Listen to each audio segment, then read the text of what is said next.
साथियों नमस्कार। आज हम आप लोगों से 28 अप्रैल को भोपाल में होने वाले आंदोलन के संबंध में बातचीत कर रहे हैं। इस आंदोलन से पहले पूरे देश के अंदर ठेका मजदूरों के आंदोलनों का एक उभार आया हुआ है और उन आंदोलनों ने सरकारों को न सिर्फ डराया है बल्कि बोलने के लिए भी मजबूर किया है। पहली बार ऐसा हुआ है जब उद्योगों के, सार्वजनिक क्षेत्र के जो सरकारी उपक्रम होते हैं उनके ठेका मजदूरों ने अपने दम पर खुद एकता बनाकर अपने सवालों को उठाया, हड़ताल की, आंदोलन किए, प्रभावशाली आंदोलन किए और इतने प्रभावशाली आंदोलन कि उनसे सरकारों को चिंतित होना पड़ा और जो उनके मेहनत के हिस्से की लूट हो रही थी, न्यूनतम वेतन जैसे सामाजिक सुरक्षा, काम के घंटे, उनमें सुधार की भी घोषणाएं करनी पड़ी।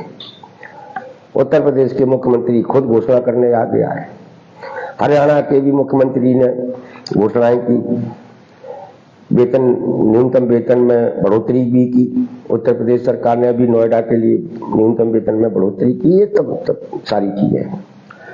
ये जो आंदोलन हुए हैं, ये आंदोलन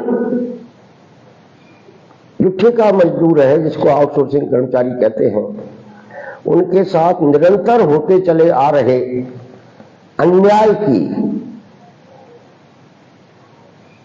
जब अति हो गई तब उनका गुस्सा फूटा है। और गुस्सा फूटने के वजह है कि जिस तरीके से केंद्र सरकार ने श्रम कानूनों को खत्म करके नए लेबर कोड बनाए और नए लेबर कोडों के बाद सरकार ने जो प्रचार किया कि अब पूरे देश के अंदर एक समान वेतन होगा, जो 20,000 से ऊपर होगा, 26,000 तक भी होगा, ये जो पूरा प्रचार किया गया, खुद केंद्रीय श्रम मंत्री ने पार्लियामेंट के अंदर फ्लोर वेज तय करने की घोषणा की, पूरे देश में एक समान वेतन होने की घोषणा की। तो इसका जो पूरा प्रचार हुआ और उसके साथ साथ ही 12 फरवरी की जो हड़ताल हुई, उसने पूरे ठेका मजदूरों को, अस्थायी कर्मचारियों को, चाहे वो सरकारी सेक्टर का हो चाहे निजी सेक्टर का हो, उनके अंदर इस मुद्दे को पहुंचाया, उनको संघर्षों से जोड़ा। क्योंकि ये जो बिखरा हुआ वर्ग था, जिसे संगठित करने की कभी कोई कोशिश नहीं की गई, कभी कोई प्रयास नहीं किए गए, तो वो खुद संगठित होकर संघर्ष के रास्ते पर आ गया। कुछ लोग इनके बीच में काम कर रहे हैं, इनके हितों को, इनके सवालों को उठा रहे हैं और लगातार उठा रहे हैं। उसके कारण इन लोगों के अंदर जागरूकता पैदा हुई और वो संघर्ष के रास्ते पर आए।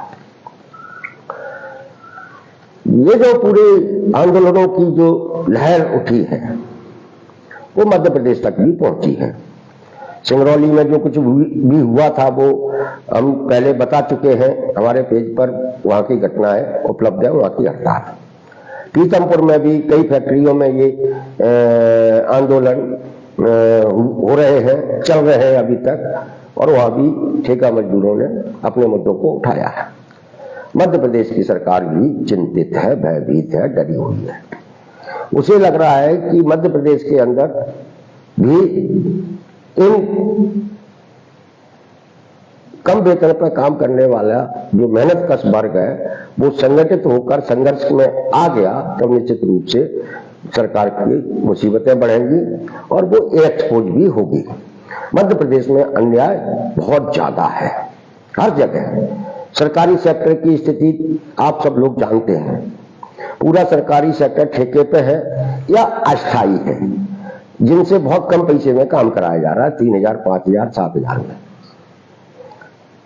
और इनके लिए कोई कानून, कोई सरकार नहीं मानती है, इनके लिए कोई नियम नहीं मानती है, और सरकार इन तरफ ध्यान भी नहीं देती, चाहे वो ग्राम पंचायतों में काम करने वाले लोग हों, चाहे वो स्कूल छात्रावास में काम करने वाले लोग हों, या सरकारी दफ्तरों में काम करने वाले लोग हों। ये सारे के सारे लोग तीसरे और चौथे दर्जे के कर्मचारी कहलाते हैं। तो सरकार डरी हुई है और पिछले कुछ वर्षों के अंदर अन्याय की पराकाष्ठा हुई है। हर वर्ग में नाराजगी है, हर वर्ग में। जिसको 2,000 रुपए महीना मिल रहा है वो भी नाराज है, जिसको 5,000 मिल रहा है वो भी नाराज है, जिसको 8,000, 10,000 मिल रहा है वो भी नाराज है, जिसको 50,000 मिल रहा है वो भी नाराज है, जिसको 1 लाख मिल रहा है वो भी नाराज है। ये नाराजगी सिर्फ सरकार की उन नीतियों के कारण है जिस पर इस वर्ग को पूरे को हाशिए पर पहुंचा दिया गया है। उसे शोषण किया जा रहा है, उसकी सुनी नहीं जा रही, उसका साथ अन्याय हो रहा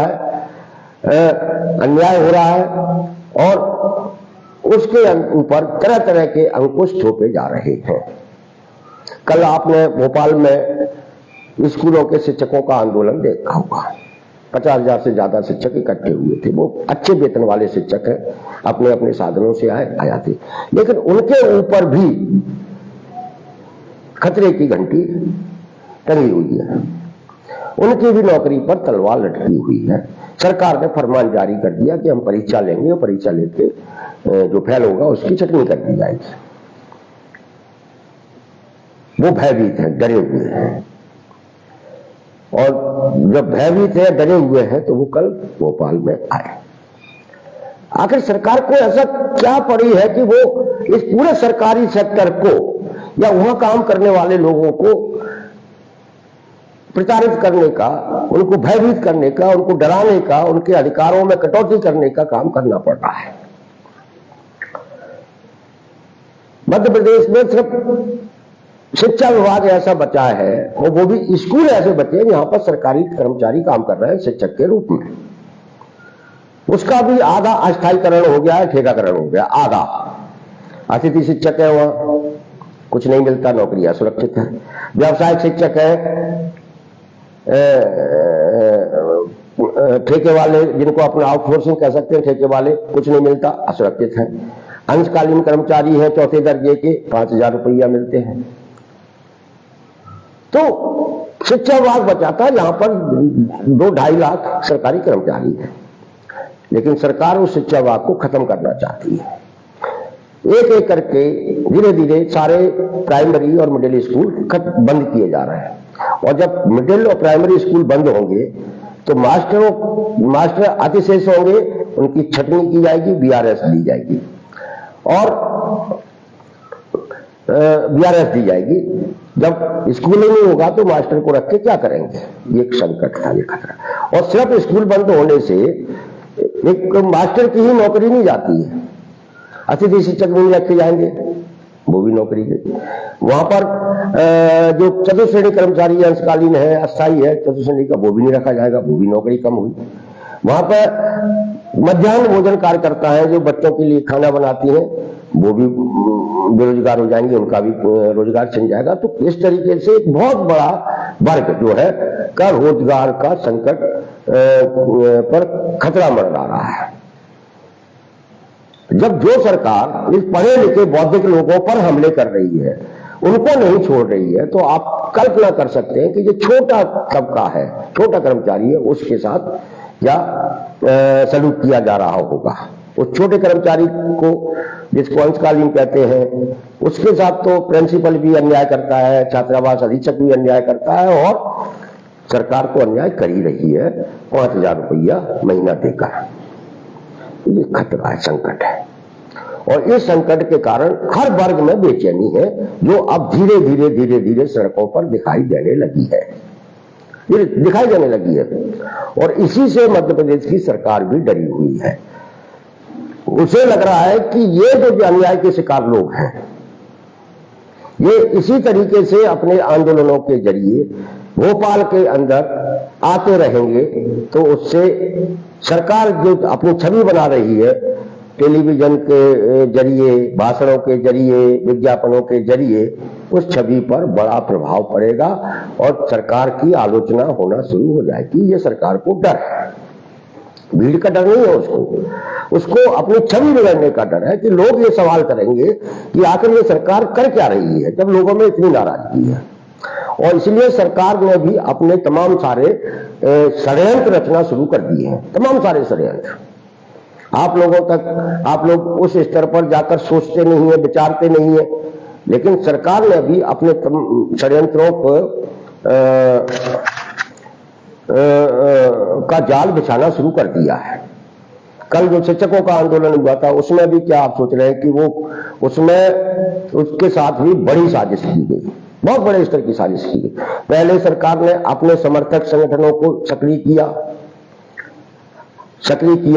और इस लोगों को रोकने, आंदोलन स्थगित करने का भी न हुआ, लोग नहीं आए। भोपाल ये भी माहौल बनाने की कोशिश की गई। अध्यापक संगठनों के भी कुछ नेता जो सरकार के समर्थक है वो भी इच्छुक नहीं थे कि ये हो, लेकिन आम शिक्षकों का अंदर जो डर था, दबाव था, उनके अंदर जो गुस्सा था, उसके कारण ये कार्यक्रम उनको करना पड़ा। वो नीचे जो एकता बनी थी, ये कोई नेताओं की एकता नहीं थी, ये आम शिक्षकों की एकता थी जो कल आपको दिखाई दी। और वो इतना बड़ा दबाव था कि सरकार को सुप्रीम कोर्ट में रिव्यू पिटीशन लगानी पड़ी इस टैट के मामले पर। लेकिन ये मामला तो रिव्यू पिटीशन का था ही नहीं, ये मामला तो सरकार के द्वारा बनाए गए कानून को नष्ट करने का मामला था। तो ये तो सरकार को फैसला करना था, सरकार किसकी? बीजेपी की, जो उसने नहीं किया। और खतरा बरकरार है, परीक्षा भी होगी और छटनी भी होगी, ये तो तय है। लेकिन कल का जो कार्यक्रम हुआ उसमें आम शिक्षकों की एकता थी, लेकिन उनके नेतृत्व की बड़ी असफलता थी। और नेतृत्व की असफलता इसलिए थी कि वो सरकार के समर्थक थे, वो सरकार को की छवि खराब न हो, इसलिए ऐसा कोई ठोस सरकार से बात नहीं कर पाए। इसके कारण उनमें नाराजगी थी। अब हमारे साथ क्या हो रहा है, मतलब आप लोगों के साथ क्या हो रहा है, और ये हम इसको अपने संगठन की उपलब्धि भी मानते हैं। हमने एक रणनीति के तहत सरकारी सेक्टर का जो 70-80% ठेकाकरण हो गया है, निजीकरण हो गया है, इसको मुद्दा बनाया। जिस आउटसोर्सिंग की कोई चर्चा नहीं करता था, उस आउटसोर्सिंग को हमने मुद्दा बनाया।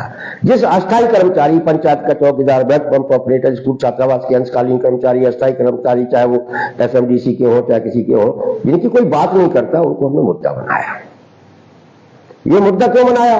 और उसकी एक रणनीति के तहत हमने 3 साल तक लगातार निरंतर जिस तरीके से संभव था जिलों में ज्ञापन दिला के, मीटिंगें करके, प्रदेश में, भोपाल में प्रदर्शन करके, जैसे भी थे हमने इसको मुद्दा बनाया मीडिया तक। मीडिया ने भी इसको समझा। और आज जब ये पूरा मुद्दा बनकर तैयार हो गया है, आज जब ये हर तरफ चर्चा का विषय हो गया है सरकारी विभागों का ठेकाकरण, और जब ये मांग उठने लगी है कि ये बंद होना चाहिए, जो लोग काम कर रहे हैं उनका विभाग के अंदर संविलियन होना चाहिए, नियमितीकरण होना चाहिए, सबको जिंदा रहने लायक वेतन मिलना चाहिए, ये चर्चा आम होने लगी है। तब सरकारी संगठनों ने क्या करना शुरू किया सरकार के सारे पर कि ये कोई आंदोलन खड़ा न हो जाए। और इसलिए पहली बार, और ये हमारी अच्छी बात हुई, भारतीय मजदूर संघ जो मध्य प्रदेश में सरकार समर्थित बड़ा मजदूर संगठन है, 25 साल से सरकार है तो निश्चित रूप से बड़ा संगठन होगा ही। तो भारतीय मजदूर संघ को भी हमने आउटसोर्स कर्मचारियों की, अस्थायी कर्मचारियों के सवाल उठाने के लिए मजबूर कर दिया। अभी 21 अप्रैल को जिलों में वो ज्ञापन दे रहे हैं, अच्छी बात है। बात किसकी हो रही है? आउटसोर्स कर्मचारी की। किनकी बात हो रही है? जिनकी बात वो करते नहीं थे, आज करने को मजबूर हुए। 16 अप्रैल को भोपाल में भी ऊर्जा विभाग के बीएमएस के संगठन ने कार्यक्रम किया, आउटसोर्सिंग की बात हुई। और हम लोगों की भी यही रणनीति थी कि आउटसोर्सिंग की बात होनी चाहिए, अस्थायी कर्मचारियों की बात होनी चाहिए, उन लोगों की बात होना चाहिए जिन्हें 2000, 3000, 4000, 5000 रुपए वेतन मिलता है, सरकार जिनके साथ अन्याय, उनकी बात होनी चाहिए। और इसके लिए हमने शुरुआत में एक रणनीति के तहत राजनीतिक दलों के पास भी गए। हमने इसको मुद्दा बनाने के लिए उनसे आग्रह किया। पहली बार 2023 के विधानसभा चुनाव के लिए जो कांग्रेस और बीजेपी का जो घोषणा पत्र बने, उन दोनों ही घोषणा पत्र में आउटसोर्स अस्थायी कर्मचारियों के सवाल को शामिल किया गया। इनसे नियमितीकरण का वादा किया गया। बीजेपी ने भी कहा कि हम संविदा के समान सुविधाएं देंगे और कांग्रेस ने भी कहा कि हम जितना भी अस्थायी आउटसोर्स कर्मचारी है उसे कार्यरत पदों पर सम्मिलन करेंगे। ये कांग्रेस के वचन पत्र में भी है। तो हम लोगों ने इसे मुद्दा बनाया, मुद्दा बनवाया। आज बीएमएस इस सवाल को उठाने लगी बड़े स्तर पर। हम उनको बधाई देते हैं, धन्यवाद करते हैं उनका, और हम अपने लोगों से भी आग्रह करते हैं कि आपकी बात हो रही है, आप उनकी हौसला अफजाई करें, उनको ऊपर इतना दबाव बनाए कि वो इस मुद्दे से पीछे न हटे। और ये जो संघर्ष शुरू हुआ है, ये जो सवाल उठने शुरू हुए हैं, जो बात होने शुरू हुई है, वो होती रहे। बाकी ट्रेड यूनियनों से भी हम बात करेंगे, उनसे भी कहेंगे कि आप भी ये अस्थायी आउटसोर्स कर्मचारियों के मुद्दे को लेके स्वतंत्र रूप से कोई एक्टिविटीज करें, गतिविधियां करें, धरने, प्रदर्शन, रैलियां, जो भी संभव हो सकता है इस बात को पहुंचाएं। और हमारा तो प्रयास ये है कि हम तो अपने आंदोलनों के जरिए राजनीतिक दलों पर इतना दबाव बनाना चाहते हैं कि वो भी ये नौकरियों में लागू अस्थायी आउटसोर्स प्रथा को खत्म कराने की, ठेका प्रथा को खत्म कराने की बात करने लगे, उसके लिए आंदोलन करने लगे, जो राजनीतिक नेता अभी तक नहीं बोलते हैं। हम तो वहां तक सोच रहे हैं कि हम उन पर भी इतना दबाव बनाएंगे। अब वो दबाव कैसे बनेगा? वो दबाव बनेगा कि हम लोगों का जो आंदोलन है, वो आंदोलन प्रभावशाली तरीके से हो। इसलिए हम लोगों ने 28 अप्रैल को भोपाल में जो आंदोलन करने का निर्णय लिया है, उसके तहत हम लोग इस बार बीजेपी कार्यालय पर इकट्ठे हो रहे हैं। और हमने बीजेपी अध्यक्ष को एक चिट्ठी भी लिखी है विस्तार से 2 पेज की, जो आप लोगों के पास उपलब्ध है। आप उसको पढ़ लें और लोगों को भी पढ़ाएं, वो महत्वपूर्ण चिट्ठी है। उसमें हमने ये सारे मुद्दे उठाए हैं, उनसे आग्रह किया कि भाई हम लोग कोई बाहर से आए हुए लोग नहीं हैं। आपके पास जो 48 से 49% वोट है, उस वोटों में हमारा भी वोट है। इसलिए हमारा अधिकार बनता है कि भारतीय जनता पार्टी हमारी बात करे, क्योंकि उनकी सरकार है। अगर हम लोगों ने आपको वोट नहीं दिया होता तो आपकी सरकार नहीं होती, मोहन यादव मुख्यमंत्री नहीं होते। और इसलिए हमने वहां पर एक सांकेतिक आत्मदाह आंदोलन करने का निर्णय लिया है, जिससे कि ये मुद्दा और चर्चा में आए।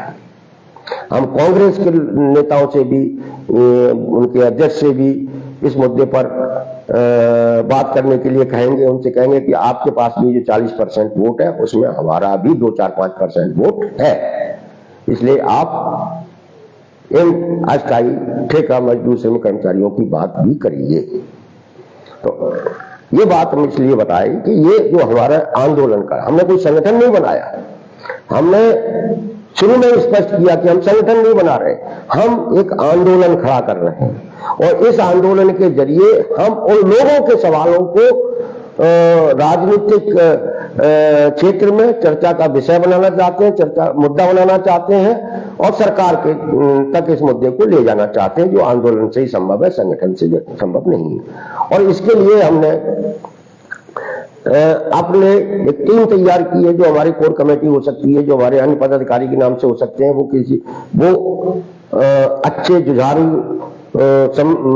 मैच्योर लोगों की एक धीरे धीरे हमने लोग एक टीम तैयार की। तो और ये एक मुद्दा बनने लगा है, और इसीलिए खुद सरकार ने, खुद बीजेपी ने सक्रिय होकर भारतीय मजदूर संघ को आउटसोर्स अस्थायी कर्मचारियों के मुद्दे उठाने के लिए कहा होगा।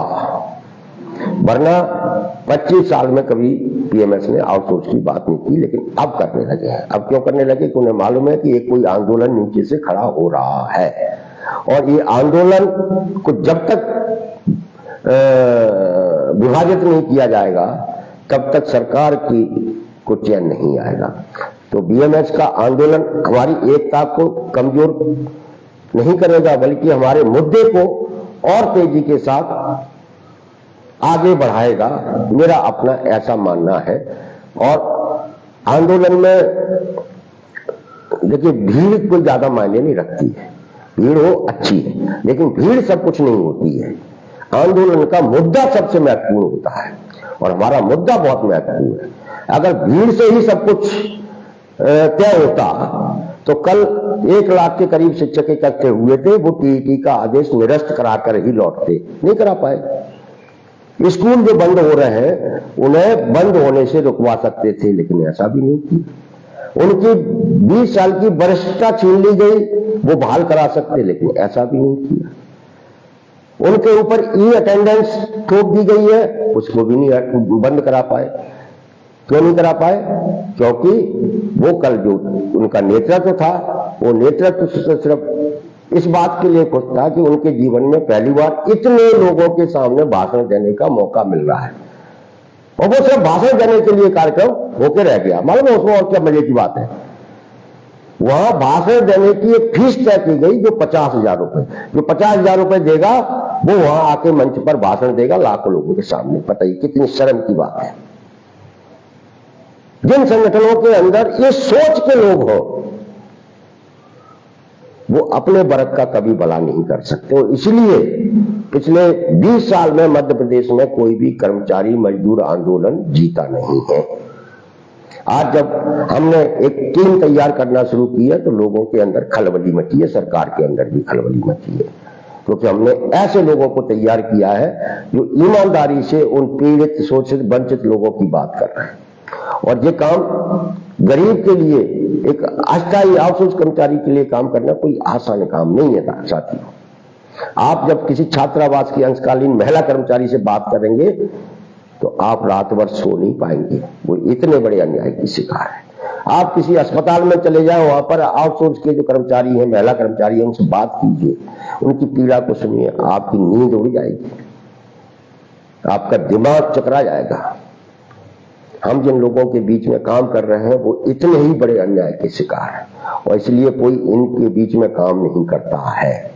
मुझे खुशी है कि हमारे साथ दर्जनों ऐसे साथी हैं जो इनके बीच में काम कर रहे हैं, उनकी पीड़ा को सुन रहे हैं और उनके सवालों को उठा रहे हैं। यही हमारे आंदोलन की भी एक बड़ी उपलब्धि है कि हम इतने लोगों को निकाल पाए जो इनकी बात कर रहे हैं। अन्याय बहुत बड़ा है। कुछ लोग ये भी चाहते हैं, अब ये सरकार है, सरकार समर्थित संगठन है, हम जितने पदाधिकारियों को बनाते हैं उनको लोग फोन करते हैं, क्या बाजू शर्मा के साथ में रह के करोगे, हमारे साथ आ जाओ। ऐसे फोन करके भी हमारे इस आंदोलन को कमजोर करने की साजिशें होती हैं। लेकिन जो धरातल में, जो ईमानदारी से, जो दिल से अपने वर्ग के लिए काम करते हैं, जो गरीब के लिए काम करते हैं, जो वंचित के लिए काम करते हैं, मजदूर, सब कोई कुछ नहीं बिगाड़ सकता। इसलिए हमारे आंदोलन के साथ कोई कितनी भी साजिशें करे, ये आंदोलन जीतेगा। मध्य प्रदेश के सरकारी सेक्टर से ठेका प्रथा का अंत कराएंगे, अस्थायी नौकरियों को खत्म कराएंगे, और इनमें जो लोग काम कर रहे हैं उनको भविष्य को सुरक्षित कराएंगे। ये हमारा विश्वास और भरोसा है। आज नहीं तो कल देर हो सकती है, लेकिन होगा जरूर,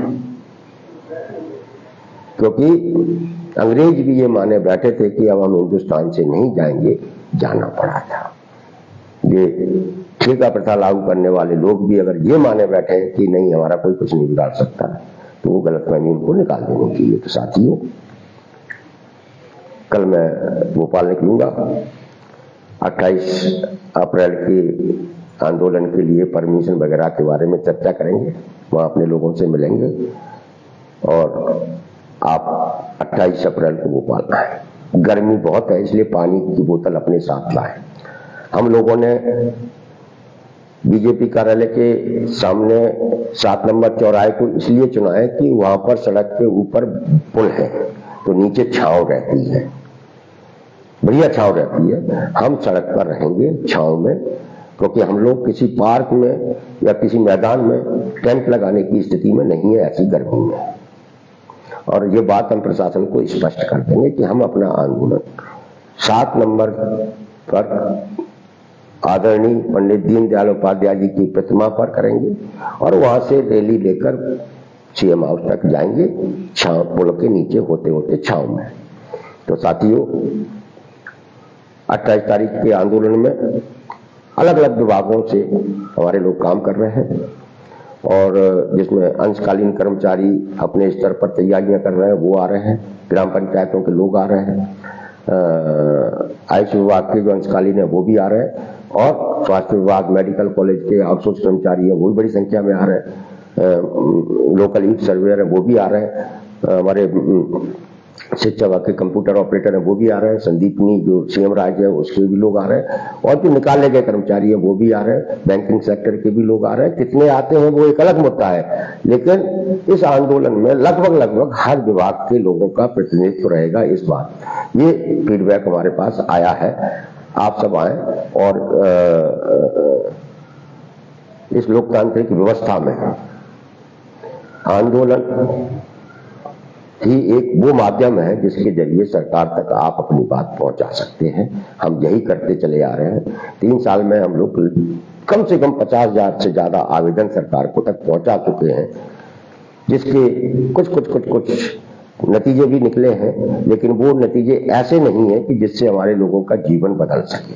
पोर्टल का बनना या न्यूनतम वेतन रिवाइज हुआ 24 में या थोड़े बहुत सुधार, कुछ आउटसोर्स एजेंसियों को ब्लैक लिस्टेड करा देना, जहां नहीं पूरा वेतन नहीं मिल रहा था वहां वेतन थोड़ा बहुत बढ़ा, तो ये सारे थोड़े सुधार हुए। लेकिन हमारा लक्ष्य छोटे मोटे सुधार नहीं है, हमारा लक्ष्य न्यूनतम वेतन बढ़वाना भी नहीं, हमारा लक्ष्य है कि जो नौकरी में असुरक्षा है उस असुरक्षा को खत्म कराना है।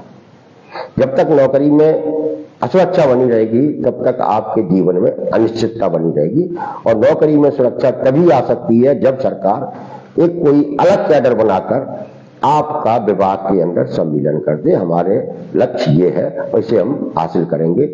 इसी के साथ आज की बातचीत खत्म करते हैं। आप सब लोगों से आग्रह है कि आप 28 अप्रैल को भोपाल आए, इस वीडियो को अधिक से अधिक लोगों तक पहुंचाने में सहयोग करें, शेयर करें और पेज को फॉलो करने के लिए कहें। नमस्कार।